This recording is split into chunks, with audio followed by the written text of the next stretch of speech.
is good, YouTube? Quinn Wade Basketball Analysis coming to you with a quick video. I wanted to let you guys know I got some new merchandise available, not just t-shirt anymore. I got different type of t-shirt, different type of shirts and logos that you can purchase on my spread shirt, and also hoodies now. We have expanded and added more to the channel and more merchandise for the brand. Thanks for supporting. It will be in the description and the links will be in the comment section below. Thanks for helping me and supporting the movement. Quinn Wade Basketball Analysis. I'm going. What is good, YouTube? Quinn Wade Basketball Analysis coming to you with a quick video. We're going to talk about the Houston H-Town Rockets, James Harden State, James Harden City in Houston, really going out there showing out, averaging another 30-plus point season, racking up because the season don't look like it's going to resume, but it might. But I don't really see nobody catching James Harden for another scoring title. Really one of the most devastating one-on-one players in NBA history. One of the greatest scorers ever. You definitely got to give him credit to that. And his teammate, the all-star, all-NBA caliber season, Russell Westbrook, the guy that wanted to come to Houston, but also James Harden, the franchise guy, wanted him to be his teammate over Chris Paul. And they have had a successful season. Not as successful as they wanted to be, as they're in the top 7 in the NBA right now. Even though a lot of people thought that they'd do better, a lot of people thought they didn't fit. A lot of people didn't know what they was going to do when it came to the playoffs, because majority of the NBA and the Western Conference are bigs. They have a lot more centers than what people thought, as people gave up on a generation of big men. The big men is becoming back popular, and there's a lot of them in the West that are great, like a Towns, like a Yoki. And that's something that's going to be interesting, because a lot of these teams, even like Anthony Davis and Dwight Howard and JaVale McGee, they give a matchup problem that's tough, even the Go Bears, for the Rockets, because that's an automatic bucket against Covington, because all they have to do is get fouled or get the ball and lob it over because he's not tall enough, or they can just spin, move, dunk, and finish around him, or they can just go through contact and finish with a layup. But the Rockets knew that, considering that they made the move and they seen the rosters intact when the move was made. They felt like adding Robert Covington and getting rid of Capella would give them an advantage. Being able to get up and down the court, spread the court out for James Harden and Russell Westbrook to go one-on-one or collapse the defense and find a shooter, because you don't want to give up a layup or a dunk to guys that's basically automatic. And the only reason why I say Russell Westbrook is automatic, because he can jump and explode to the rim and dunk, and he does that exceptionally well. Even if he isn't the greatest finisher, if you give him a wide open lane, he can get to the free throw line easily. Same with James Harden, but he also can explode and finish with an explosive dunk and leave you in the dust. I know Russell Westbrook free throw shooting hasn't been the greatest the last couple years, but he still is a guy that can cause a lot of problems, and that's why him and Harden has fit so well, because of the Covington trade, which opened it up for Westbrook to get to the basket more, get to the free throw line more, and create for other guys by using his explosiveness to create chaos all around the court and allowing them to get easy shots off of it. Same with Harden. James Harden is one of the most unstoppable players, like I said, breaking down the defense, getting to the rim, and finding shooters, but also finding ways to get to the free throw line, get a layup, or even hit the step back three if they respect his drive game a little bit too much. He has a counter. But at the same time, they have been a little disappointing. This team has never really looked like one of the best teams in the West. I know that people ain't going to like that I said that, but it's true. I never felt this entire season that the Rockets will win a championship. I've been looking at the Lakers. They have played more better defensively and offensively, and it's damn near impossible to stop Anthony Davis and LeBron one-on-one, let alone in the pick and roll, or let alone playing off of each other, or even having AD in the post. And Kawhi Leonard has looked like the best player in the world when he's healthy, when his defense is locked in. And that Clipper team is one of the most loaded teams in the entire NBA from top to bottom, just based off names. But they do play well together. That's why they're number 2 team in the West. And then you got Denver, a team that's been all over the place, kind of like the Rockets, finding ways to win games, relying on their stars, relying on their movement and their attention to detail to get W's, but they still have been able to collect more than the Rockets right now. So that's going to be interesting in the future. But when you look at everybody else, the Utah, the Thunder, the Rockets, the Mavericks, and obviously the Grizzlies, they all damn near on the same level. It's not too far away. One team is significantly better. I feel like the Rockets are just in that middle where their role players know they role. They don't do much else, but they also do enough to where they're dangerous and weapons. And that's how you want your role players to be. But they also sometimes can be a little inconsistent, sometimes can be a little funky, and sometimes can give up defensively. And the Rockets haven't been as a great defensive team like the year when they won 65 games, I believe, with Chris Paul. Their defense have slowly but gradually continued to decrease. And that's not good when you have to go against guys that's bigger than you, and you have to go against players that are better than Harden and Westbrook at the same time as a 7 game series, and you have to beat them 4 times.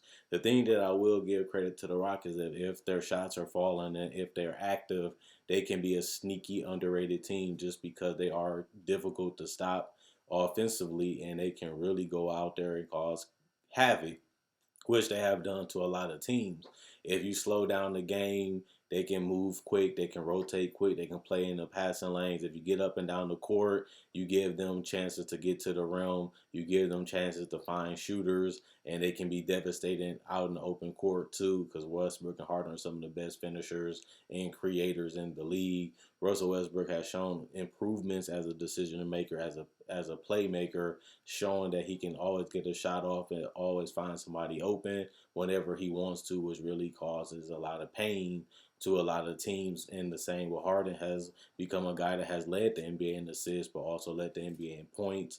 Plus, have really shown the ability to break down defenses and force them to make desperate decisions, and that really causes a lot of hate when it comes to guarding these two guys. So if Harden and Westbrook are knocking down shots from the perimeter, that opens up their drive game, that opens up easy 3-point shots, because you have to pick your poison on what you want to do when you want to give up something and what you want to give them and what else they want to do, because sometimes they do whatever they want to do, and that just means that they're unguardable, they're unstoppable, which they are.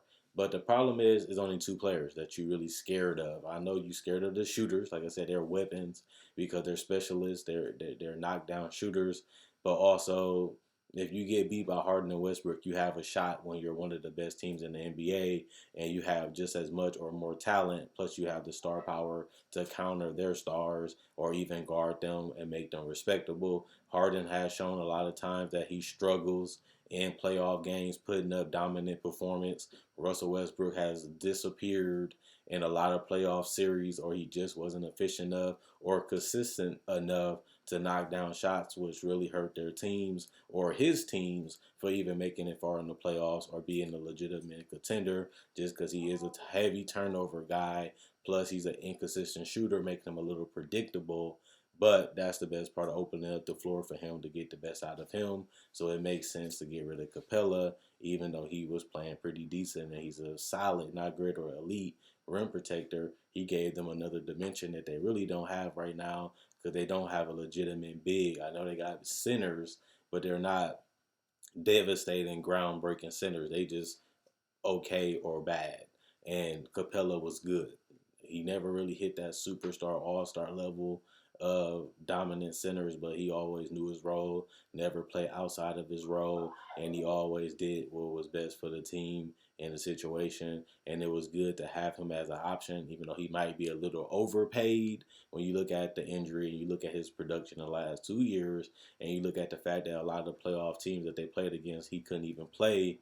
But you still want to have that option against teams that go big, like I said, like the Lakers and teams like Denver. So you can always have that option to put somebody big on them to slow them down or at least contain them. And I don't think that they have that player at all, because I look at their center situation and none of those are good enough centers to really be a difference maker or really win you a game at this point in their careers. And that's something that we all thought that they was going to try to pick up some type of center, just because of the fact that they're going against a lot of big teams in the West, and that hasn't really happened. They got guys that's tall enough but not guys that's productive or big of a threat to really scare you to go against them. And I think a lot of the bigs in the West would fear nobody that's big on his team when it comes to finishing, slowing down, and being aggressive.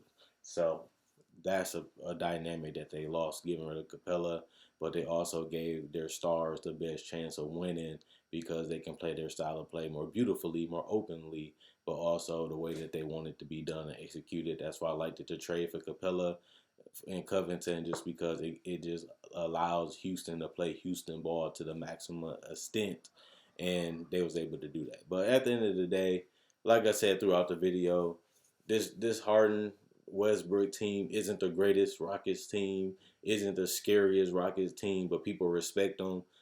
Even though we don't look at them as a contender, we know that they're in that group of teams that can really get you to the Western Conference Finals if things break their way or they get hot. But they also a team that can be a first or a second round exit to the Clippers or the Lakers. And it's just because they might not have enough or they might not, shoot the ball well enough to make up the size, the rebound differences, and the defensive liabilities that they give up from time to time.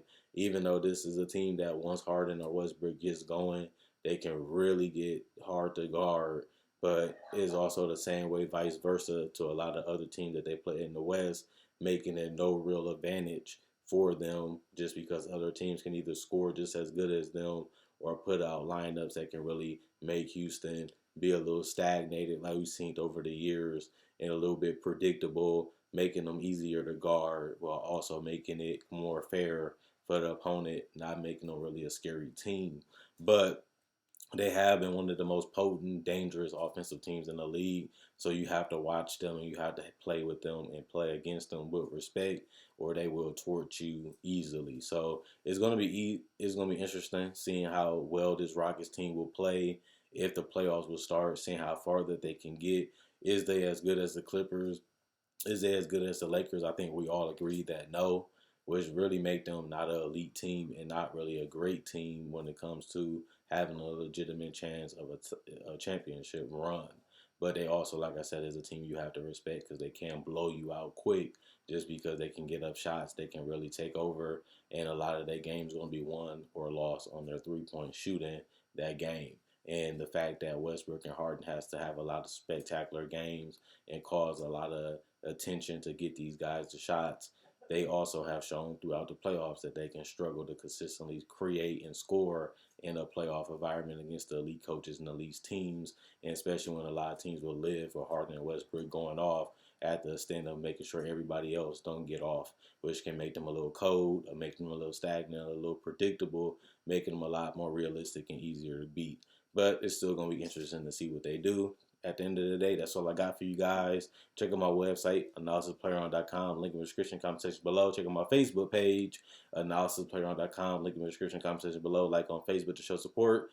Like the video to show support. Any type of support is good, even if it's just watching, clicking ads, or even just checking on my website, checking on my Facebook page, or continuing to keep up with the daily videos. I do make videos. I try to make them every single day throughout the year. I do discussions. I also talk about trade deadline, free agency, preseason, draft.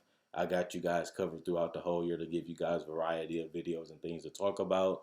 But I also do make discussion videos. I also do break down players, rookies, and legends, as you can see on my channel. So if you like this type of video, there's nothing wrong with that because a lot of people do. So if you like this video, you like my older videos on my channel, why not subscribe and become part of the family? Other than that, like I said in the beginning of the video, you can buy merchandise to support too. It's up to you guys. And at the end of the day, Quinn Wade, basketball analysis, signing out. And let me know what you guys think about the Houston Rockets and their chance as a championship contender, as a great team, or just another good team in the West. Whatever you feel about them, let me know in the comment section below. I do read every single comment, and I do love the fact that you guys do that. But other than that, enjoy the rest of y'all weekend.